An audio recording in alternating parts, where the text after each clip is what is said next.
أعوذ بالله من الشيطان الرجيم بسم الله الرحمن الرحيم أفمن وعدناه وعدا حسنا فهو لاقيه كمن متعناه متاع الحياة الدنيا ثم هو يوم القيامة من المحضرين ويوم يناديهم فيقول أين شركائي الذين كنتم تزعمون قال الذين حق عليهم القول ربنا هؤلاء الذين أغويناهم كما غوينا تبرأنا إليك ما كانوا إيانا يعبدون وقيل ادعوا شركاءكم فدعوهم فلم يستجيبوا لهم ورأوا العذاب لو أنهم كانوا يهتدون صدق الله العظيم. بزرگوں اور بھائیوں، آج جو آیات پڑھی گئی ہیں ان کے اندر اللہ تعالیٰ نے ایمان والے اور کفر والے بندوں کے درمیان فرق کو بیان کیا ہے. ارشاد فرمایا کیا وہ بندہ جس سے ہم نے اچھے اچھے وعدے کر رکھے ہیں اور وہ ان کو ضرور پا کر بھی رہے گا، اس بندے کی طرح ہو سکتا ہے جس کو ہم نے چند روزہ دنیاوی زندگی میں عیش دیا ہے، آرام دیا ہے، لیکن پھر گرفتار ہو کر آئے گا اور جہنم رسید ہوگا؟ کیا یہ دو بندے برابر ہو سکتے ہیں؟ تو ہر عقل والے یہی کہے گا بالکل برابر نہیں ہو سکتے. اس کو کھول لیجیے. ایک تو ہوتا ہے مومن بندہ جس سے اللہ تعالیٰ نے آخرت میں اچھے اچھے اجر کا وعدہ کر رکھا ہے. نمازوں کا یہ ضلع ہے، روزے کا یہ ثواب ہے، فلاں ہے فلاں جو اللہ نے وعدے کیے، اور یہ اہل ایمان اپنے وعدوں کو پا کر رہیں گے. تو ایک تو بندہ ہوا مومن جس کے لیے اللہ نے یہ اچھے وعدے کیے. دوسرا بندہ وہ ہے جو کفر میں ہے، شرک میں مبتلا ہے. ہاں البتہ چند روزہ دنیا کی زندگی بڑی عیش سے گزر رہی ہے، دھن دولت اس کے پاس جمع ہے، لیکن جب قیامت میں آئے گا تو وہ جکڑا ہوا قیدیوں کی طرح پکڑ کر لایا جائے گا اور اس کو جہنم رسید کر دیا جائے گا. کیا یہ دونوں بندے برابر ہو سکتے ہیں؟ جواب ایک نہیں ہو سکتے. جیسے اندھیرا اور اجالا برابر نہیں ہو سکتے، جیسے سایہ اور دھوپ برابر نہیں ہو سکتے. ان کی حقیقت کے درمیان فرق اتنا واضح ہے کہ ہر کوئی سمجھ سکتا ہے. ایسے ہی مومن بندے اور کافر بندے کے درمیان فرق بالکل واضح ہے. افمن وعدناه وعدا حسنا، کیا بھلا وہ بندہ جس سے ہم نے اچھا وعدہ کر رکھا ہے، فهو لاقیہ، اور وہ اس کو پانے والا ہے. کمن متعناه متاع الحیاۃ الدنیا، کیا اس شخص کی طرح ہو سکتا ہے جس کو ہم نے دنیاوی زندگی کا تھوڑا نفع دیا ہے. جب تک 60 سال 70 سال 75 سال جب تک اس کے پاس آرام ہے، اور ہونا ہی چاہیے. اس لیے کہ اللہ کے نبی صلی اللہ علیہ وسلم نے ارشاد فرمایا الدنیا سجن للمؤمن وجنت للکافر. مومن کے لیے تو قید خانہ ہے اور قید خانے میں مشقتیں ہوتی ہیں، اور یہ دنیا کافر کے لیے جنت ہے، اور جنت میں من چاہی زندگی ہوتی ہے، ان کی چاہت پوری ہونی چاہیے، لیکن دونوں بہرحال انجام کے اعتبار سے برابر نہیں. ثم هو یوم القیامۃ من المحضرین، پھر وہ قیامت کے دن گرفتار کیے ہوئے میں سے ہوگا. محضر جس کو حاضر کیا جائے، پکڑ کر لایا جائے، گرفتار کرنا کہتے ہیں. تو جس کو گرفتار کر کے لایا جا رہا ہے مجرم کی طرح، اور پھر پکڑ کر اس کو جہنم میں ڈالا جا رہا ہے، تو کیا یہ کافر اور وہ مومن جس سے اللہ نے اچھے وعدے کیے برابر ہو سکتے ہیں؟ جواب یہ کہ نہیں ہو سکتے. وَيَوْمَ يُنَادِيهِمْ فَيَقُولُ أَيْنَ شُرَكَائِيَ الَّذِينَ كُنتُمْ تَزْعُمُونَ. جب بیان چل جائے آخرت کا، تو آخرت میں اللہ تعالیٰ ان کافروں سے کس طرح گفتگو فرمائیں گے، کیا ان کے ساتھ ہونے والا ہے. چند آیتوں میں اس کا تذکرہ. جس دن ان کو آواز لگائے گا، کون لگائے؟ اللہ تعالیٰ. لیکن براہ راست یا بالواسطہ دونوں صورتیں ہو سکتی ہیں. اللہ تعالیٰ کی کسی فرشتے کے ذریعے آواز لگائے، اللہ خود آواز لگائے، دونوں امکان ہیں.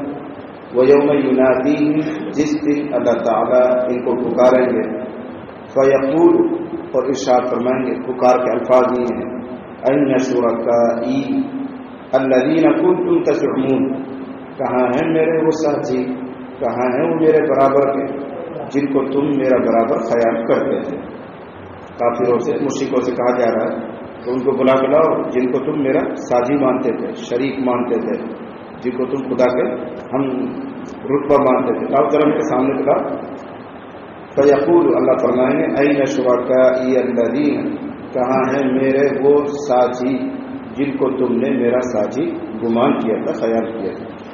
قال الذین حق علیہم القول ربنا هؤلاء الذین اغوینا، جب یہ اعلان ہوگا تو جو سادھو سنت ہیں، بڑے ہیں ان کے، ایک تو ہوتا ہے ماتحتوں کا طبقہ جو کسی کی مان کر چلتا ہے، اور ایک ہوتا ہے بڑے لوگوں کا طبقہ جو منواتے ہیں اپنی بات۔ یہ دونوں طرف اہل اسلام میں بھی ایسا ہوتا ہے، جیسے انبیاء علیہ السلام اور امت مان کر چلنے والی ہے، انبیاء علیہ السلام اپنی منواتے ہیں۔ پھر نیچے آ جاؤ، انبیاء علیہ السلام کے وارثین یعنی علماء، وہ متبوع کہلاتے ہیں، جن کی اتباع کی جاتی ہے، اور عام لوگ کے تابع ہوتے ہیں۔ ایسے اہل باطل میں کچھ وہ ہیں جو اپنوں کو بڑا بنا لیتے ہیں، سادھو سنت مہنت جن کو کہتے ہیں۔ یہ لوگ بولیں گے وہاں میدان محشر میں کھڑے ہو کر اور کہیں گے اے الہ العالمین، ہم نے ان کو گمراہ کیا تھا۔ پنڈت پجاری جو ہوتے ہیں بڑے بڑے، وہ کھڑے ہوئے کہ ہم نے ہی ان کو گمراہ کیا تھا، اور گمراہ اس لیے کیا تھا ہم خود گمراہ ہوئے، ہمیں خود ہدایت نہیں ملی تھی، تو جو کچھ ہم سمجھتے تھے وہی ہم نے ان کو سمجھایا۔ لیکن حقیقت حال یہ ہے کہ انہوں نے ہماری عبادت نہیں کی تھی، انہوں نے اپنی مرضی کی عبادت کی، یعنی ہمارا کوئی زور زبردستی پر نہیں چلتا تھا کہ مجبوراً ہم ان کو بتوں کے سامنے، مورتیوں کے سامنے جھکا لیں۔ ہم نے تو صرف کہا ان سے، طبیعت تو ان کی خود کی تھی، آمادہ ہوا تھا، ہم نے کوئی زبردستی تھوڑی کی۔ ما کانوا ایانا یعبدون، اے اللہ یہ ہماری عبادت نہیں کرتے تھے، اصل تو ان کا نفس تھا، ان کے اندر کی دعوت تھی، اس کو تھوڑا سا اشارہ مل گیا ہمارے لفظوں سے، اس لیے یہ بتوں کی عبادت کرنے لگے، ہماری عبادت نہیں کرتے۔ قال الذین حق علیہم القول، جن پر عذاب کی بات ثابت ہو گئی وہ کہیں گے، حق علیہم القول، جن پر بات ثابت ہو گئی، جن کے اوپر عذاب کی بات ثابت ہو گئی وہ کہیں گے، ربنا، اے ہمارے رب، ہؤلاء الذین اغوینا، یہی ہیں وہ لوگ جن کو ہم نے گمراہ کیا، یعنی ہم اصل ہیں، انہوں نے بیچاروں نے ہماری مانی ہے، گمراہ ہم نے کیا ہے، کیوں کر دیا؟ اغویناہم کما غوینا، ہم نے ان کو گمراہ کیا اس لیے ہم خود گمراہ تھے، جو کچھ ہم جانتے تھے وہ ہم ان کو بتا دیا، لیکن آج ہم ان سے برات کرتے ہیں، تبرأنا الیہ، آج ہم آپ کی طرف اظہار بیزاری کرتے ہیں، ہم اپنا بے تعلقی ہونا ظاہر کرتے ہیں۔ ما کانوا یعبدون ایانا یعبدون، یہ ہماری عبادت نہیں کرتے، اتنا جرم ہمارا ضرور ہے، ہم نے ان کو دعوت دی، ان کو سمجھایا، لیکن ان کے نفس نے ان کو بھارا اور انہوں نے ہماری اتباع کی اور مورتیوں کی پوجا میں یہ لگ گئے۔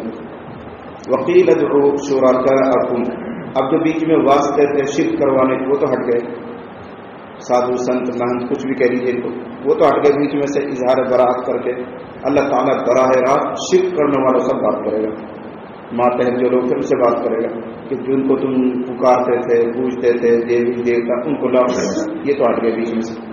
وقیل ادعوا شرکاءکم، اور کہا جائے گا پکارو اپنے شرکاء کو، ان کو جو اللہ کے شریک تم نے مانے تھے ان کو پکارو۔ فدعوہم، پس یہ اپنی دیویوں کو، دیوتاؤں کو، جھوٹے خداؤں کو آواز لگائیں گے، پکاریں گے۔ فلم یستجیبوا لہم، یہ ان کا کوئی جواب نہیں دے، ان کی باتوں پر لبیک نہیں کہیں گے۔ ورأوا العذاب، اور یہ کھلی آنکھوں سے عذاب کو دیکھیں گے، کون؟ شرک کرنے والے، کفر کرنے والے۔ اس وقت تمنا کریں گے لو انہم کانوا یہتدون، کاش وہ راہیاب ہو جاتے، کاش وہ ہدایت پا لیتے، لیکن اس وقت تمنا کرنا لا حاصل ہے۔ وَيَوْمَ يُنَادِيهِمْ فَيَقُولُ مَاذَا أَجَبْتُمُ الْمُرْسَلِينَ، اب تک بات ہوئی توحید کا عنوان سے کہ میرے کوئی ساتھی ہو تو لے آؤ، کہ جنہوں نے گمراہ کیا انہوں نے اظہار برات کر دیا، پھر ماتحتوں سے بات ہوئی کہ تمہارا کوئی دیوی دیوتا ہو تو لاؤ سامنے، کوئی جواب ہی نہیں دیا۔ اب اقرار رسالت کے تعلق سے بات، توحید اور رسالت دو مل کر مکمل عقیدہ ہوتا ہے۔ تو رسالت کا سوال ہوا، وَيَوْمَ يُنَادِيهِمْ، جس دن اللہ تعالیٰ ان کو پکاریں گے، ارشاد فرمائیں گے، مَاذَا أَجَبْتُمُ الْمُرْسَلِينَ، تم نے رسولوں کو کیا جواب دیا تھا؟ ہمارے رسول تم تک پہنچے تھے اور میرے بارے میں، آخرت کے بارے میں تعارف کرایا تھا۔ ماذا أجبتم المرسلين، رسولوں کے لیے تمہارا کیا جواب تھا؟ فعمیت علیہم الانباء یومئذ، پس اس دن ان پر ساری خبریں اندھی ہو جائیں گی۔ یہ لفظی ترجمہ ہے، یعنی ساری دلیلیں، ساری حجتیں، ساری خبریں پردے غیب میں چلی جائیں گی، کچھ یاد ہی نہیں آئے کیا حجت پیش کریں اللہ کے سامنے، کیا معذرت پیش کریں۔ فعمیت، اندھی ہو جائیں گی ان کے اوپر ساری خبریں اس دن۔ فہم لا یتساءلون، اور گھبراہٹ اتنی ہوگی کہ آپس میں بھی ایک دوسرے سے پوچھ نہیں سکیں گے۔ یہ وقت کا فرق ہے، کبھی ایسا بھی ہوگا کہ آپ ایک دوسرے میں بات بھی کریں گے، کبھی گھبراہٹ کا اتنا غلبہ ہوگا کوئی کسی کی خبر نہیں رہے گا، لاجواب ہو کر رہ جائیں گے۔ ایک موقع کا یہ حال ہے کہ ساری خبریں اڑ گئی، کچھ یاد ہی نہیں آ رہا اپنے رب العالمین کو کیا جواب دیں، یا آپس میں پوچھ تاچھ کے کوئی جواب گھڑ لیں، کچھ نہیں ہو پا رہا۔ یہ تو ہے کافروں کا حال۔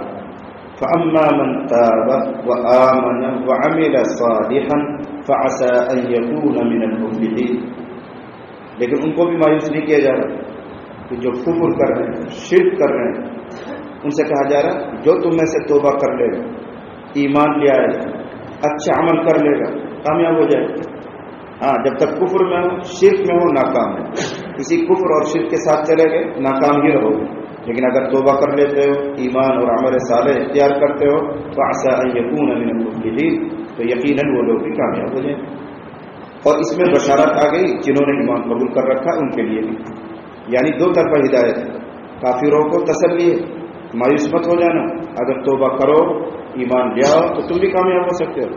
اور بشارت ہو گئی اہل ایمان کو، جو پہلے سے ایمان قبول کیے ہوئے ہیں تو تم بھی ان میں سے ہو جو کامیاب ہونے والے۔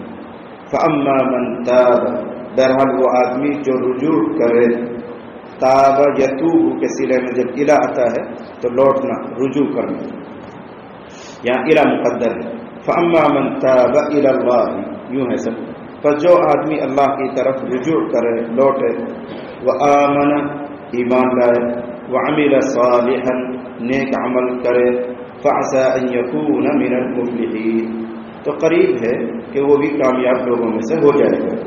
یہ عصا شاہی خطاب ہے، اور عصا جو عربی لغت کے اعتبار سے امید کے لیے آتا ہے اس معنی میں نہیں، یقین کے معنی میں۔ اور بادشاہ جو ہوتا ہے وہ اس طرح ہے، انشاءاللہ تم کامیاب ہو جاؤ، تمہیں ہم انعام دیں گے۔ بس بادشاہ کا اتنا کہنا ہی یقینی بات ہوتی ہے، بادشاہ اپنے بات سے وعدہ خلافی نہیں کرتا، اس لیے کلام اللہ میں اللہ کی طرف سے جب وعدہ آتا ہے تو اللہ اور فعسا جب یہ آئیں گے تو وہ یقین کے لیے ہوتے ہیں۔ تو یقیناً یہ لوگ فلاح، کامیاب ہونے والوں میں سے ہوں گے، فلاح پانے والوں میں سے ہوں گے۔ یہاں قید لگی ہوئی ہے ایمان اور عمل صالح کی۔ میں بار بار آپ کو اشارہ کرتے رہتا ہوں، تنبیہ کرتے رہتا ہوں، وہی چیز پھر یاد آئی کہ جو لوگ رجوع کریں، یعنی کفر کو چھوڑ کر اسلام نہ آئے، لیکن مطلوب ہے دو چیز، آمن وعمل صالحا، ایمان لائیں اور عمل صالح کریں۔ ایمان کو تو ہم سب جانتے ہی ہیں، اللہ کو ایک ماننا، آخرت پر یقین کرنا، قرآن پر یقین کرنا، محمد رسول اللہ کو آخری نبی تسلیم کرنا، سارے نبیوں کی تصدیق کرنا، یہ ایمانیات ہیں۔ ایک ہوتا ہے عمل صالح، نیک عمل۔ جب لفظ نیک عمل بولا جاتا ہے تو ہماری سوچ اتنی محدود ہو گئی ہے کہ بہت مختصر سی زندگی کی طرف جاتا ہے، بھائی جو نفل زیادہ پڑھتا ہو، تلاوت زیادہ کرتا ہو، ذکر اذکار کا اہتمام کرتا ہو، سب نیک عمل کرتا ہے، بہت نیک آدمی، یہیں تک ہماری نظر جاتی ہے۔ میں آپ کو خلاصہ سنا دوں کہ عمل صالح کا خلاصہ صرف دو چیزیں ہیں، بہت لمبی تفصیل نہیں ہے، دو لفظ کہہ لیجیے، دو چیز کہہ لیجیے۔ عمل صالح، نیک عمل، دو چیزوں کا مجموعہ۔ نمبر ایک، تقوی سنت۔ تقوی سنت، تقوی کا مطلب پرہیز، جن گناہوں سے، حرام چیزوں سے، مکروہات سے بچنے کے لیے کہا گیا آدمی ان سے بچتا ہے کہ تقوی، اور نبی کی سنت اختیار کرتا ہے، ہو گیا عمل صالح۔ پرہیزگاری آ گئی طبیعت میں، اور نبی کی سنت اختیار کرتا ہے، چاہے بہت لمبی نفلیں مت پڑھتا ہو، بہت زیادہ تلاوت مت کرتا ہو، بہت زیادہ ذکر اذکار نہ کرتا ہو، فعسى ان يكون من المفلحين، قریب ہے کہ وہ کامیاب ہو جائے. لیکن وہ بندہ جو بہت نفل پڑھتا ہے، خوب تلاوت کرتا ہے، اذکار کی بھی کمی نہیں، لیکن پرہیزگاری طبیعت میں نہیں، احتیاط نہیں زندگی میں، جائز ناجائز حرام سب فرق نہیں، تو ان لمبی لمبی نوافل سے اور کثرت تلاوت سے، ذکر اذکار بہت زیادہ کرنے سے کوئی فائدہ نہیں ہے. حدیث میں یہ بات ہے، ذکر رجل عند رسول اللہ صلی اللہ علیہ وسلم، نبی علیہ السلام کے سامنے ایک آدمی کا تذکرہ ہوا جو بہت نفل پڑھتا تھا، بہت عبادت میں رہتا تھا اور رات بھر جاگتا تھا، ذکر اذکار میں بڑا اس کا حصہ تھا. اس کا تذکرہ ہے، میں بس 20 منٹ میں پورا کرنا جس کے یہاں پریشان ہے، بہت زیادہ ذکر اذکار میں مشغول رہتا تھا، اس کا تذکرہ ہے. تو آپ نے کوئی خاص تعریفی جملے نہیں چھوڑنا ہے، خاموشی سے یہ بات سن لیا آپ نے. پھر ایک دوسرا آدمی کا تذکرہ آیا، اللہ نے کہ ایک آدمی ہے نوافل تو بہت نہیں پڑھتا، ذکر اذکار بھی نہیں، لیکن تقویٰ بہت ہے، پرہیزگاری بہت. اس وقت جملہ فرمایا لا تعدل بالرعاتی، لا تعدل بالرعاتی، کثرت نماز، کثرت نوافل، کثرت ذکر کو تقویٰ کے مساوی مت ٹھہراؤ. کثرت نماز ٹھیک ہے، لیکن تقویٰ کا جو مقام ہے وہ زیادہ نماز پڑھنا، زیادہ تلاوت کرنا، زیادہ ذکر کرنا، اس کو نہیں پڑھ سکتے. تقویٰ ہے. تو کثرت نماز کے مقابلے میں حضور نے تقویٰ کی تعریف کرنا، اور تقویٰ نام ہے معاصی سے بچانا، حرام سے اپنا آپ کو روکنا. یہ بنیادی چیز ہے. حضرت سفیان ثوری کا قول پہلے بھی سنایا ہوگا. حضرت سفیان ثوری علیہ الرحمہ، ان کا بڑا چرچا تھا لوگوں میں، محدث بھی تھے، اللہ والے بھی تھے، تو ہر طرح کے لوگ ہر زمانے میں ہوتے ہیں. تو کوئی سر پھرا ہوا حضرت کے یہاں آ کر رہنے لگا، اس غرض سے کہ میں دیکھوں کہ حضرت کی کیا عبادتیں ہیں، کیا ریاضتیں ہیں، کیسی محنتیں ہیں، جس کی وجہ سے حضرت کا اتنا یعنی ساری دنیا میں ڈنکا پھٹ رہا ہے، سارے لوگ شہرت سے مشہور کر رکھا ہے سارے زمانے میں. اب وہ رہا 10-20 دن. اس نے دیکھا کہ حضرت کو کوئی خاص لمبی نمازیں نہیں پڑھتے، خاص تلاوت کا اہتمام نہیں ہے، خاص ذکر کا اہتمام نہیں ہے، بس فرض پڑھتے ہیں، جو سنت موقعہ ہیں ان کا اہتمام کرتے ہیں، اس کے بعد اپنے پڑھنے لگ جاتے ہیں، پڑھانے لگ جاتے ہیں، مطالعے میں مشغول رہتے ہیں، دیر رات تک مطالعہ کرتے ہیں، پھر آرام فرماتے ہیں. تہجد کا بھی بہت زیادہ اہتمام نہیں. توفیق ہو گئی تو پڑھ لی، نہیں. یہ حضرت سفیان ثوری علیہ الرحمہ جو رئیس المحدثین کہلاتے ہیں ان کا حال ہے. اس آدمی نے جب دیکھا، مطالعہ کیا، غور فکر کر کے، تو ایک دن کہنے لگا حضرت آپ کو بہت چرچا سنا ہم نے دنیا میں، سفیان ثوری، لیکن آپ نے دیکھا کوئی خاص بات نہیں ہے. عشاء کے بعد آپ پڑھتے ہیں، جب تک آپ کی طبیعت چلتی ہے اس کے بعد پھٹکار کے چھوڑتے ہیں اور سیدھے اٹھ کے فجر کی نماز بھی پڑھتے ہیں، بھی تہجد واجب تو کچھ ہے ہی نہیں. اور دیکھا بہت زیادہ تلاوت بھی آپ نہیں کرتے، بہت نفل بھی آپ نہیں پڑھتے، تو شہرت ہو رہی ساری دنیا میں. آپ نے کہا اس کو ملا کو هذا الامر التقوى، اس کو ملا کو هذا الامر التقوى. خاموش، چپ رہے، بیوقوف کہیں گے نادا. دین کی بنیاد تقوی پر ہے، پرہیزگاری یہ بنیادی چیز ہے. فرمایا آپ نے اس کو ملا کو هذا الامر التقوى، اس دین کی بنیاد تقوی ہے. جس میں زیادہ تقوی ہے وہ اتنا بڑا ولی ہے، چاہے کثرت عبادت نہ کرتا. تو اس لیے میں کہہ رہا ہوں کہ عمل صالح کا بنیادی جز ہے تقوی. اس کے بعد نمبر 2 پر ہے سنت.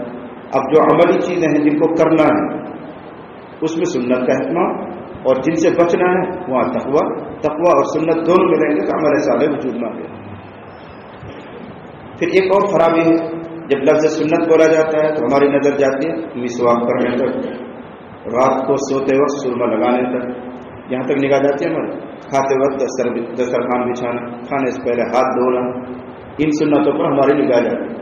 بے شک سنتیں ہیں، لیکن اس سے بڑی بڑی اور عظیم سنتیں جہاں ہماری نگاہ ہی نہیں جاتی، بلکہ یوں کہا جائے کہ اصل سنتیں وہ ہیں. مثلا نبی کریم صلی اللہ علیہ وسلم لوگوں کے لیے کس قدر ہمدرد تھے. یہ ہمدردی بھی تو سنت ہے. ہمارا تو یہ سنت کیوں نہیں؟ کھانے کی سنت یاد ہے، پینے کی سنت یاد ہے، سونے کی سنت یاد ہے، اور بھی سنتیں یاد ہیں، اور کرتے بھی عمل. لیکن اہم سنت ہے نبی علیہ السلام کا انسانیت کے لیے ہمدرد ہونا. فلعلک باخع نفسک علی آثارہم، شاید آپ اپنے آپ کو ہلاک ہی کر لیں گے، اتنا فکر مند، اتنی ہمدردی. تو کیا یہ نبی علیہ السلام کی سنت نہیں؟ ہم ہمدرد تو کسی کے نہیں، ہماری ہمدردی کی انتہا تو یہ ہے کہ کسی کو قرض حسنہ تک نہیں دے سکتے. مدد تو الگ، مدد کرنا تو دور کی بات ہے، کسی کو قرض حسنہ بھی نہیں دے سکتے. جھوٹ بول دیتے نہ ہے یار، میرے کو کوئی جگاڑ نہ ہے، پھر کہاں سے مدد کروں، حالانکہ گھر میں موقع ہے، پیسہ ہے، دے سکتا ہے، نہیں دے رہا. قرض حسنہ تک نہ دینا یہ کیا سنت نہیں؟ نبی علیہ الصلوۃ والسلام تو دوسروں سے قرضہ لے کر پھر دوسروں کی ضرورت پوری کرتے. مقروض ہی تشریف لے گئے دنیا سے، اور یہ قرضہ آپ کے اپنے گھر کے لیے نہیں ہے، امت کے لیے، دوسروں کی ضرورت پوری کرنے کے لیے. ہمارا حال تو یہ ہے کہ کسی کو قرضہ بھی دیتے ہیں تو گروے پر رکھوا لیتے ہیں کھیت کے، حالانکہ اس کی بھی تحقیق نہیں، وہ جائز ہے کہ ناجائز ہے، حلال ہے کہ حرام ہے، اس کی تو تحقیق بعد کی چیز ہے. لیکن مثال بتا رہا ہوں ہمارے معاشرے کا، مسلمانوں کا جو کھانے پینے کی سنتوں کا اہتمام کرتے ہیں، ان کی طبیعت میں جو اہم سنت ہے انسانیت کی ہمدردی، فلاح اور خیر چاہنا، وہ نہیں. کسی کا قرض دے دینا، کسی کا مدد کر دینا، کام چلا دینا، یہ نبی علیہ الصلوۃ والسلام کی اہم سنت ہے. اور ہم جب قرضہ دیتے ہیں تو کھیت گروے رکھ لیتے ہیں. مفتیان کرام سے رجوع کرنا چاہیے کہ گروے پہ رکھا ہوا کھیت وہ استعمال کرنا جائز بھی ہے کہ نہیں ہے. تقوی والے، پرہیزگاریوں، جماعت والے، مول صاحب، وہابت جی سب اس گناہ میں مبتلا ہیں. نہ ماننے کی بیماری پتہ نہیں کیوں، جانتے سب ہیں. آج بھی تمہیں پتہ چل گیا، لیکن کون ایسا جو کہ مطلب آج کے بعد نہیں لیں گے ہم گروہ اگر یہ حرام ہے، کوئی نہیں مانتا. وہیں پہ وہیں ہم نے بہت زمانے سے پڑھا ہے، شروع سے پڑھتا رہے، مبنی اور معرب. مبنی آباشت کے مانت برقرار، انسانوں میں یہ سب مبنی ہے، جانتے سب ہیں حرام اور ناجائز کو کرتے ہوئے، سب حرام پر ہی ٹکے ہوئے، ناجائز پر ہی ٹکے ہوئے، کوئی صحیح نہیں. یہ سب مبنی ہے. انسان کو مبنی نہیں ہونا چاہیے، معرب ہونا چاہیے جو بدلتے ہیں. جیسی نصیحت سنی، کوئی بات وعید کی آئی، ڈرنے کی آئی، فوراً گناہ سے باز آ گئے، بدل جانا چاہیے. لیکن ہم لوگ بدلتے ہیں. تو کہنے کا منشا یہ ہے کہ انسانوں کی ہمدردی کرنا، ان کے لیے کوشش کرنا، یہ نبی علیہ الصلوۃ والسلام کی خاص سنت ہے. کسی کو درگزر کر دینا، معاف کر دینا، اپنی ذات کے لیے بدلہ نہ لینا، یہ سب کیا ہے؟ یہ سب اہم سنتیں ہیں، لیکن ان کو بھول کر ہم کھانے پینے کی سنتوں پر لگے ہوئے. اس لیے سوچنے کا مقام ہے. تو میں تو جی اور زیادہ بات ہونی چاہیے. تو آپ عیدگاہ میں بات کر رہے ہیں. یہ جو گروے کا مسئلہ ہے اس کو یاد رکھو. قرض جو آپ دیتے ہیں لاکھ روپے، 50,000، 20,000، اس کے بدلے میں آپ کھیت رکھوا لیتے ہیں، لکھوا لیتے ہیں، یہاں تک کوئی حرج نہیں. ٹھیک ہے، آپ بطور ضمانت اس کی زمین اپنے قبضے میں کر رہے ہیں، یا بطور ضمانت اس کی حاصلی لے رہے ہیں آپ. بھائی ہو سکتا ہے وہ دے نہ دے، تو اس کے برابر جو قرض آپ نے دیا مالیت اپنے قبضے میں کر لی، کوئی حرج نہیں. لیکن گروے میں رکھی ہوئی جو چیز ہے اس کا استعمال کرنا حرام ہے. جیسے آپ نے لاکھ روپے دیا اور اس کا 1 بیگھہ کھیت اپنے نام کروا لیا، یہاں تک کوئی حرج نہیں. اب اس کھیت کو بونا، جوتنا، اس سے فصل لینا یہ حرام ہے. کل قرض جر نفعا فهو ربا، یہ حدیث ہے. کل قرض جر نفعا فهو ربا. آپ نے قرض دیا 1 لاکھ روپے کا، 1 سال کھیت آپ کے پاس ہے، کھیت سے فصل اگائی، 20,000 کما لیے، پھر 1 لاکھ روپے بھی واپس آ رہا آپ کے پاس. اس 1 لاکھ روپے کے بدلے میں آپ نے 20,000 کما لیے، یہ ناجائز اور حرام. کل قرض جر نفعا فهو ربا، یہ حدیث میں ہوئی بات. لیکن اچھا خاصے پڑھے لکھو بھی مبتلا ہے اس میں، عوام تک کہنا ہی کیا ہے. اس لیے اگر آپ لوگ دیندار بننا چاہتے ہیں اور آمنا وعمل صالحا کی تصویر بننا چاہتے ہیں، حرام سے بچو. اب اس میں ایک ہیلا کیا جاتا ہے، وہ ہیلا ہی ہے بس، وہ گوبر کو چاندی کے ورق پر لپیٹنا ہے. اللہ تو جانتا ہے کہ یہ حرام کو صحیح کرنے کا ایک تدبیر کر رہا ہے، کرایہ ورایہ سے طے کر کے غلط ہے. ہیلا تو ہے تقویٰ کے خلاف، اچھی بات نہیں ہے. جو حرام ہے حرام. آپ تو قرض حسنہ دیجیے ثواب کی نیت سے، کسی آدمی کا کام چل رہا ہے. دوسرا معاملہ کرو، اپنا کھیت میرے پاس 1 سال کے لیے بطور کرایہ لیتے، یہ سال بھر کا 10,000 کرایہ لے. دوسرا معاملہ وہ قرض الگ معاملہ، یہ الگ معاملہ، ایسا کر لو، حرج نہیں ہے. لیکن قرضے کے نام پر اس کو کرایہ پہ لینا، تو اللہ بھی تو جانتا ہے تمہاری نیت کو کس بہانے سے رکھ رہے ہو. وہ ہیلا ہی ہے. تقویٰ اور پرہیزگاری بے شبہ والی زندگی ہے کہ 2 معاملے بالکل الگ ہیں. قرضہ دے دیا، اس پر کوئی اجرت نہیں، اس سے کوئی معاملہ نہیں، یہ ہم نے تم پر بھروسے کر کے دے دیا ہے، ادا کرو گے تو بہت اچھی بات نہیں تو بھائی جھیلیں گے. یہ حوصلہ آپ کا ہو تو قرضہ تو رہا کرایہ کھیت ویت لینا والا دوسرا مسئلہ ہے، اس کو قرضے سے نہیں جوڑنا چاہیے. برابر میں تو یہ عرض کر رہا ہوں کہ ہمارا تقوی کتے والا تقوی ہے. سنا کبھی کتے والا تقوی؟ بزرگوں کی بات بھی بڑی عجیب ہوتی ہے، دلچسپ ہوتی ہے کہ ہمارے جو آج کل کے مسلمان ہیں، دیندار ہیں، وہ تقوی اختیار کرتے ہیں کتا والا. سب کیسے ہوتا ہے کہ جب پیشاب کرتا ہے تو ٹانگ اٹھا کر پیشاب کرتا ہے، چھیٹ نہ لگ جائے، اور دوسری ٹانگ کے اوپر پیشاب بہرو، اور موقع آئے گا تو گوبر بھی کھاتا ہے، گو بھی کھا لیتا ہے. یہ متقی ہے کتا، ٹانگ کو اوپر کر رہا تھا چھیٹ نہ لگ جائے، اور دوسری ٹانگ کے اوپر بہرا ہے. ایسے ہمیں ایک چیز میں تقوی، دوسرے میں خوب ہڑپ ہو رہا ہے، خوب کھائے جا رہے ہیں. اس لیے تقوی اختیار کرنا تو مکمل کامل، جو گناہ ہے گناہ ہے، اور یقین رکھنا اس بات کا کہ جو چیزیں حرام کر دی گئی ہیں ان کے اختیار میں مسلمان کا، یعنی جو چیز حرام کر دی گئی ہیں اگر ان حراموں سے بچ رہا ہے تو مسلمان کا دین اور دنیا کا کوئی نقصان نہیں ہوتا. ہماری سوچ ہے یہ کہ اگر اس میں نہیں اختیار کریں گے تو گناہ ہو جائے، وہ نقصان ہو جائے گا، تجارت میں گھاٹا آ جائے، فلا جائے. سوچ ہے اگر حلال طریقے سے کریں گے تو بھی اللہ تعالیٰ مقدر کی روزی دے ہی دے گے. یہ تو ہمارا اپنا اختیار ہے کہ اس کو حلال کو باقی رکھیں یا حرام کریں. اس لیے غور کرنا چاہیے. یہ بہت فکر، یہ چونکہ فصل وصل کٹ رہی ہے، اب لین دین ہوگا، کوئی قرض لے گا، کوئی قرض دے گا، کوئی گروے پہ رکھے گا، کوئی کچھ کرے گا. اللہ نے اچھے موقع پہ یہ بات کہلوا دی ہے، تو جو لوگ یہ کام کر رہے ہیں ذرا سا احتیاط کرتے ہیں، حرام ہو یہ گروے کا کھیت رکھ کر پھر اس کو استعمال کرنا حرام ہے.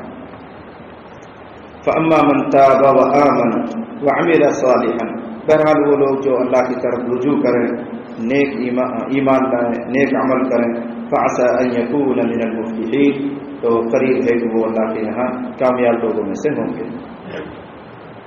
اب سوال یہ ہے کہ پہلا طبقہ جن کا تذکرہ ہے وہ ناکام، اور یہ اہل ایمان عمل صالح کرنے والے کامیاب، یہ اللہ کی زیارت سے مشرف ہوں گے، جنت میں جائیں گے، وہ محروم ہوں گے. یہی لوگ اللہ کے پسندیدہ کیوں ہیں؟ جو ایمان لاتے ہیں، عمل صالح کر رہے ہیں، یہی اللہ کو پسند کیوں ہیں؟ ایک سوال ہوتا ہے، اس کا جواب دیا وَرَبُّكَ يَخْلُقُ مَا يَشَاءُ وَيَخْتَارُ، اللہ جو چاہتا ہے پیدا کرتا ہے اور جس کو چاہتا ہے پسند کرتا ہے. یہ بھی کوئی سوال کی چیز ہے، اللہ جس کو چاہے پسند کرے، جس کو چاہے منتخب کرے. بعض مفسرین نے اس آیت کو واقعات سے بھی جوڑا ہے، بعض مفسرین نے اس آیت کو واقعات سے بھی جوڑا ہے، اگرچہ ان کی کوئی خاص اہمیت نہیں ہے. اصل مفہوم یہ اللہ کا اپنا انتخاب. ایک واقعہ مثلا یہ تھا، مشرکین کا اعتراض یہ تھا لولا نزل هذا القرآن على رجل من القريتين عظيم، کہ اگر اللہ کو کوئی نبی بنانا تھا، قرآن اتارنا ہی تھا، تو کیا محمد ہی ملا اور دو بڑے بڑے شہر ہیں ان میں سے کسی بڑے آدمی کو اللہ نے منتخب کیوں نہیں کیا؟ تو اس کا جواب اللہ جس کو چاہے منتخب کرے، تمہارے اختیار میں تھوڑی ہے، اللہ کے اپنی پسند کی بات ہے. لیکن ان واقعات کو نہ جوڑیں، ہم سلسلے بیان کو یہاں ملا کر چلیں کہ جو کافر ہیں وہ ناپسند ہیں، ایمان اور عمل صالح اختیار کرنے والے پسندیدہ ہیں. یہی کیوں پسند ہے؟ اللہ کی اپنی مرضی. وَرَبُّكَ يَخْلُقُ مَا يَشَاءُ وَيَخْتَارُ، اس تعلق سے ہی جملے یہاں پر ہیں. اللہ جو چاہتا ہے پیدا کرتا ہے اور جس کو چاہتا ہے پسند کرتا ہے. مَا كَانَ لَهُمُ الْخِيَرَةُ، خَارَ يَخِيرُ ضربہ سے، اور ان لوگوں کو یعنی بندوں کو اختیار کرنے کا کوئی حق نہیں. بندوں کو یہ حق نہیں ہے کہ وہ یہ فیصلہ کریں کس کو جنت ملنی چاہیے، کس کو دوزخ ملنی چاہیے. بندوں کے حق نہیں ہے کہ وہ یہ فیصلہ کریں کس کو رسول بنانا چاہیے، کس کو رسول نہیں بنانا چاہیے. یہ اللہ کا اپنا انتخاب ہے، کس کو رسول بنائے، کس کو وہ جنت میں پہنچائے، اس کا اختیار ہے. ما كان لهم الخيار سبحان اللہ وتعالى عما يشركون، اللہ کی ذات پاک ہے، برتر ہے، بلند ہے ان چیزوں سے جن کو یہ اللہ کا شریک اور ساجد ٹھہراتا ہے. وَرَبُّكَ يَعْلَمُ مَا تُكِنُّ صُدُورُهُمْ وَمَا يُعْلِنُونَ، اور تیرا رب بخوبی جانتا ہے ان باتوں کو جو ان کے دل چھپاتے ہیں اور جن کو یہ ظاہر کرتے ہیں. کبھی کبھی ظاہری رواداری ہوتی ہے، منہ دیکھی باتیں ہوتی ہیں. خاص طور سے منافقین جب نبی کے سامنے آتے تھے تو ان کی سی باتیں کرتے تھے. قرآن میں سراحت کے ساتھ پہلے پارے میں آیا ہوا ہے کہ جب اہل ایمان سے ملتے ہیں تو کہتے ہیں ہم تمہارے ساتھ ہیں، جب ادھر چلے جاتے ہیں تو ان سے کہتے ہیں ہم تو ویسے ان کے ساتھ ہیں، اصل تو تمہارے ساتھ ہیں. اللہ بہتر جانتا ہے کس کے دل میں کیا چھپا ہوا ہے، ایمان چھپا ہوا ہے، نفاق چھپا ہوا ہے، کفر بھرا ہوا ہے، شرک بھرا ہوا ہے، اللہ جانتا ہے. یہی وہ آیات ہیں جن سے یہ دلیل لی جاتی ہے کہ فرشتوں کو بھی غیر معلوم نہیں ہوتا، فرشتوں کو بھی غیر معلوم نہیں ہے. وہ تو ظاہری احوال سے پہچانتے ہیں کہ یہ صاحب ایمان ہے، یہ صاحب نفاق ہے، یہ صاحب شرک ہے. اندر کیا بھرا ہوا فرشتوں کو بھی معلوم ہے. اور آخرت میں اللہ تعالیٰ ان فرشتوں سے ہی بٹوارا کروائے گا کہ اصحاب یمین اور اصحاب شمال کچھ لوگوں کو بائیں طرف کر دو، کچھ لوگوں کو دائیں طرف کر دو، فرشتوں کو معلومات ہی نہیں ہے کس کے پاس ایمان ہے کس کے پاس نفاق ہے، بس نشانیاں ظاہر ہوں گی، ان نشانی کو دیکھ دیکھ کے دائیں بائیں کر دیں گے۔ وَرَبُّكَ يَعْلَمُ مَا تُكِنُّ صُدُورُهُمْ وَمَا يُعْلِنُونَ، تیرا رب اچھی طرح جانتا ہے ان باتوں کو جن کو ان کے دل چھپا رہے ہیں، وَمَا يُعْلِنُونَ، اور جن کو یہ ظاہر کرتے ہیں۔ وَهُوَ اللَّهُ لَا إِلَٰهَ إِلَّا هُوَ، وہی اللہ ہے، اس کے علاوہ کوئی عبادت کے لائق نہیں۔ لَهُ الْحَمْدُ فِي الْأُولَىٰ وَالْآخِرَةِ، وہی دنیا اور آخرت میں قابل تعریف ہے۔ فی الْأُولَىٰ، پہلی والا، یہ پہلا عالم ہمارے سامنے آیا ہوا ہے۔ وَلَهُ الْحُكْمُ، اسی کا فیصلہ چلتا ہے۔ وَإِلَيْهِ تُرْجَعُونَ، اور اسی کی طرف تم سب کو لوٹایا جائے گا۔ قُلْ أَرَأَيْتُمْ إِنْ جَعَلَ اللَّهُ عَلَيْكُمُ اللَّيْلَ سَرْمَدًا إِلَى يَوْمِ الْقِيَامَةِ مَنْ إِلَٰهٌ غَيْرُ اللَّهِ، توحید پر کہہ لیجیے دلیل ہے، اور بہت معقول اور سادہ دلیل۔ ارشاد فرمائے کہ اگر اللہ تعالی پورے زمانے کو رات میں تبدیل کر دے، دن غائب، رات ہی رہے ہمیشہ، تو ایسا کون معبود ہے جو دن کا اجالا پیدا کر دے؟ اگر ہے اس کا کوئی ساجی تو لائے دن کو۔ اگر اللہ رات ہی بنا دے ہمیشہ کے لیے، رات رات رات چل رہی، 24 گھنٹہ رات اور ہمیشہ رات ہی رہے، تو کوئی ہے ایسا جو دن پیدا کر دے؟ کوئی ایسا نہیں۔ اور اگر اللہ دن بنا دے 24 گھنٹے کا اور ہمیشہ دن ہی رہے، تو کون ایسا معبود ہے جو رات پیدا کر دے؟ جب نہیں پیدا کر سکتا وہی عبادت کا اکیلا مستحق ہے۔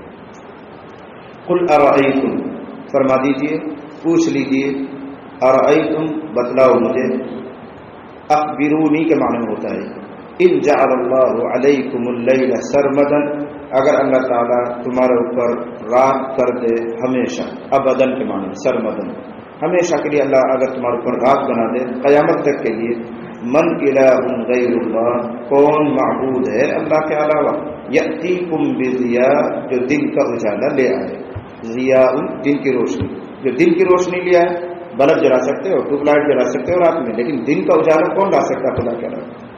افلا تسمعون، کیا تم ان باتوں کو سنتے نہیں ہو؟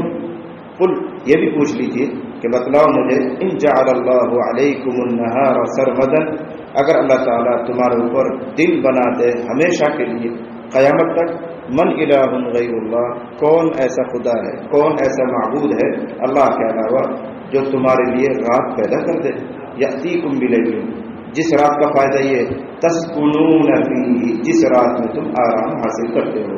اگر ہمیشہ دن ہی رہے تو آدمی تھک جائے کام کرتے کرتے، سکون کب لے گا؟ رات کا جو سکون ہے وہ دن کی نیند میں حاصل نہیں ہوتا۔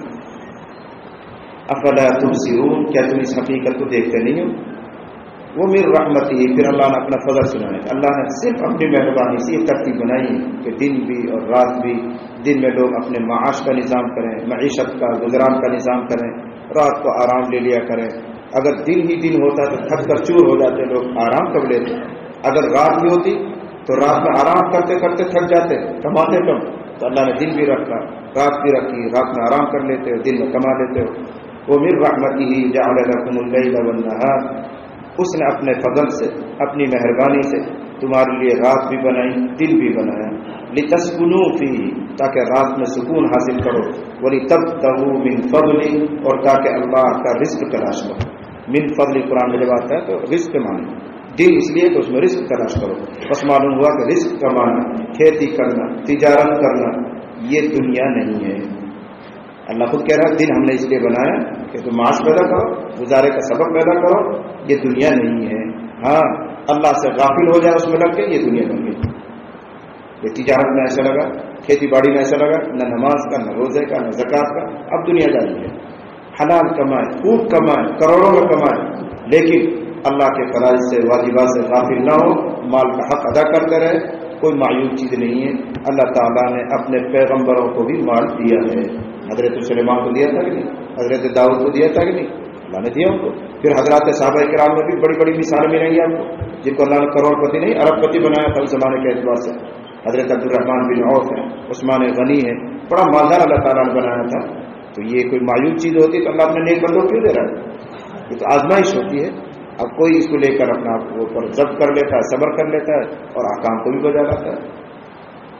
ومن رحمتہ اس نے اپنے فضل سے تمہارے لیے رات اور دن دونوں بنائے تاکہ رات میں تم آرام کر سکو اور دن میں اللہ کا فضل یعنی رزق تلاش کر سکو، وَلَعَلَّكُمْ تَشْكُرُونَ تاکہ دونوں نعمتوں سے فائدہ اٹھا کر شکر گزاری کرو، وَلَعَلَّكُمْ تَشْكُرُونَ۔ وَيَوْمَ يُنَادِيهِمْ وہ وقت قابل ذکر ہے جب اللہ ان کو آواز لگائے گا، ارشاد فرمائے گا أَيْنَ شُرَكَائِيَ الَّذِينَ كُنْتُمْ تَزْعُمُونَ کہاں ہیں میرے وہ شرکا، میرے وہ ساجی جن کو تم میرا ساجی گمان کرتے تھے۔ وَنَزَعْنَا مِنْ كُلِّ أُمَّةٍ شَهِيدًا ہم ہر امت میں سے ایک آدمی اٹھائیں گے گواہی دینے کے لیے، ہر امت میں ایک پیغمبر اٹھائے گا جو گواہی دے گا میں نے اللہ کا پیغام امت تک پہنچایا۔ وَنَزَعْنَا مِنْ كُلِّ أُمَّةٍ ہم ہر امت میں سے ایک گواہ کھڑا کریں گے۔ فَقُلْنَا هَاتُوا بُرْهَانَكُمْ اور پھر ہم ان سے کہیں گے لاؤ تم اپنی دلیل، ماتحتوں سے، کافروں سے، مشرکوں سے، لیکن وہ لاجواب ہوں گے۔ فَعَلِمُوا وہ سب جان جائیں گے أَنَّ الْحَقَّ لِلَّهِ کہ سب کچھ حق اللہ کا ہے، ساری برحق چیزیں اللہ کی ہیں۔ وَضَلَّ عَنْهُمْ مَا كَانُوا يَفْتَرُونَ اور جو کچھ وہ گھڑا کرتے تھے دنیا میں وہ سب گمراہ ہو گئی، کھو گئی ان سے۔